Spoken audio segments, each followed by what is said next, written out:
होली पूजन व कथा। पूजन विधि एवं सामग्री। होलिका दहन तो रात्रि में होता है, परंतु महिलाओं द्वारा सामूहिक होली की पूजा दिन में दोपहर से लेकर शाम तक की जाती है।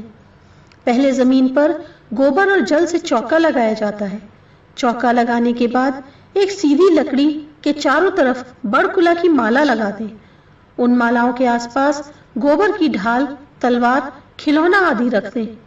फिर जो पूजन का समय निश्चित हो, उस समय जल, रोली, मौली, चावल, ढाल, फूल, गुलाल, गुड़, नारियल, कच्चे सूत की पिंडी आदि से पूजन करने के बाद ढाल, तलवार अपने घर में रख लें। 4 जैल माला अपने घर में पितर जी, हनुमान जी, शीतला माता तथा घर के नाम की उठाकर अलग रख दें।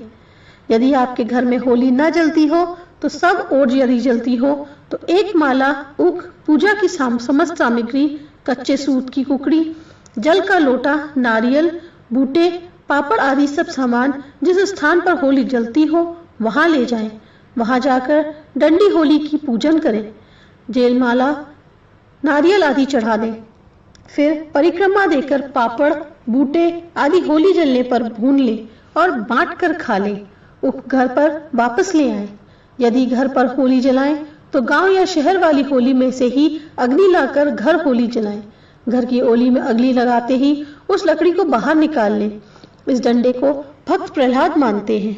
स्त्रियां होली के जलते ही एक लोटे से 7 बार जल का अर्घ देकर रोली अक्षत चढ़ाएं। फिर होली की जीत और बधाइयां दें। पुरुष घर की होली में बूटे और जौ के बाल, पापड़ आदि भूनकर तथा उनमें समस्त लोगों में बांटकर खा ले। पूजन के बाद बच्चे और पुरुष रोली से तिलक लगाएं और छोटे अपने बड़ों को पांव छूकर आशीर्वाद लें।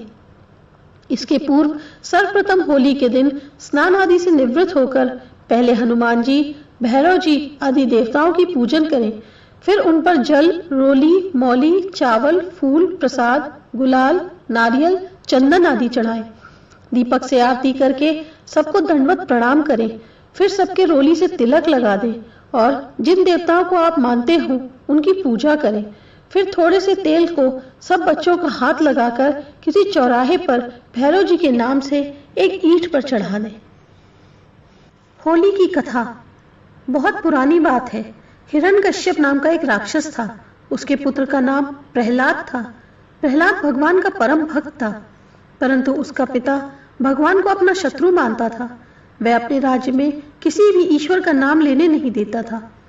हिरण्यकश्यप ने घोर तपस्या से विपुल शक्ति का संग्रह कर देवताओं को कष्ट देना प्रारंभ किया।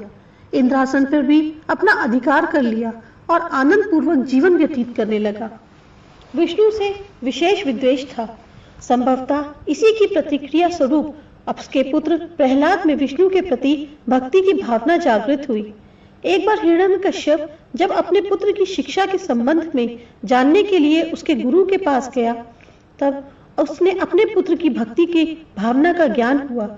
उसने अपने पुत्र को ईश्वर का नाम लेने से मना किया, परंतु प्रहलाद को ईश्वर भजन से ना रोक सका। इस पर क्रोधित होकर उसने प्रहलाद को सर्पों की कोठरी में बंद करवाया, पहाड़ से गिरवाया, हाथी के सामने डलवाया, परंतु वह उस भक्त का कुछ भी न बिगाड़ पाया। अंत में उसने आदेश दिया कि मेरी बहन होलिका को बुलाओ और उससे कहो कि वह प्रहलाद को अग्नि में लेकर बैठ जाए, जिससे प्रहलाद जलकर मर जाएगा। होलिका को ऐसा वरदान मिला हुआ था कि अग्नि उसको नहीं जला सकती।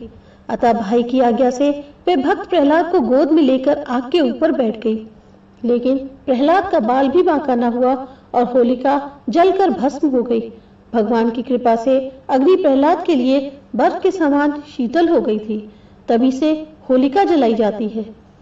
इधर जब हिरण्यकश्यप को पता लगा कि प्रहलाद तो बच गया और होलिका जलकर भस्म हो गई, तो अंत में निराश हिरण्यकश्यप ने क्रोधित होकर प्रहलाद को एक लोहे के खंभे में से बांध दिया और पूछा, बोल कहाँ है तेरा भगवान जिसकी तू हमेशा रट लगाए रहता है।